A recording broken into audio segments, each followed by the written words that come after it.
the Russians said to us the request was null and void. They did not say, please give us more time. They did not come to us and say, we would like to look into this with you. They rejected the very premise of the request. We have said, as the Russian ambassador quoted, that it is highly likely Russia carried out this assassination. The British government came to that conclusion because the positive identification by experts at Porton Down of the specific chemical used is a type of Novichok nerve agent. Porton Down, Mr. President, is an accredited laboratory under, and it conforms to, the Chemical Weapons Convention. It is allowed to conduct protective research.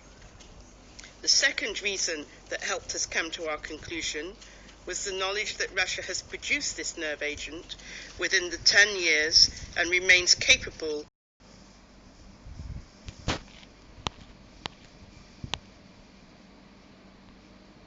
the state has investigated ways of assassination through the use of nerve agents. The third reason is Russia's record of conducting state-sponsored assassinations, and I don't want to detain the Council, Mr. President, by going through a long list, but I can provide examples if anyone would like to hear them. And we also made our own assessment that Russia views defectors as suitable targets for assassination, and indeed there are public statements from Russian leaders to that effect. I'd like, if I may, Mr. President, just to say something about the use of the phrase highly likely. We use this phrase because under the British system, only a court can finally determine culpability. So the use of the phrase highly likely is a reflection of our judicial process and should not be construed as casting doubt whatsoever on the likelihood of Russia being responsible.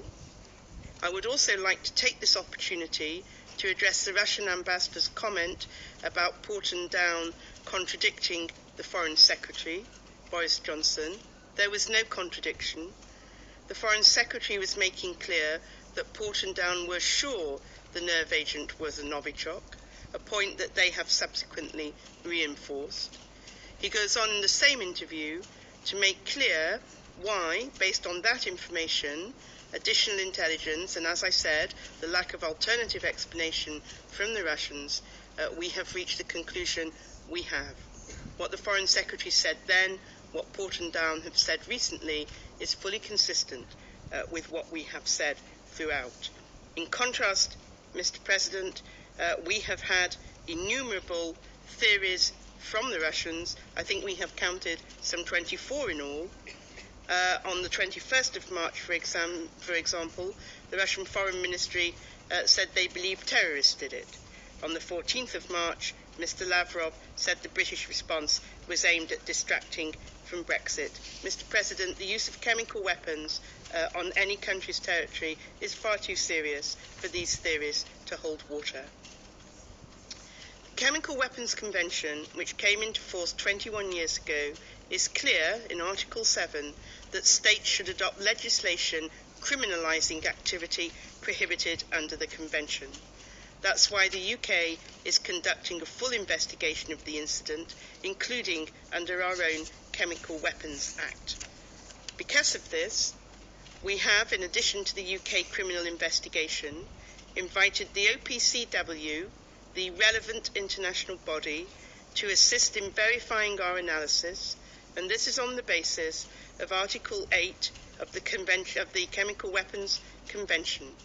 This mandates the Technical Secretariat to provide technical assistance and technical evaluation to states parties.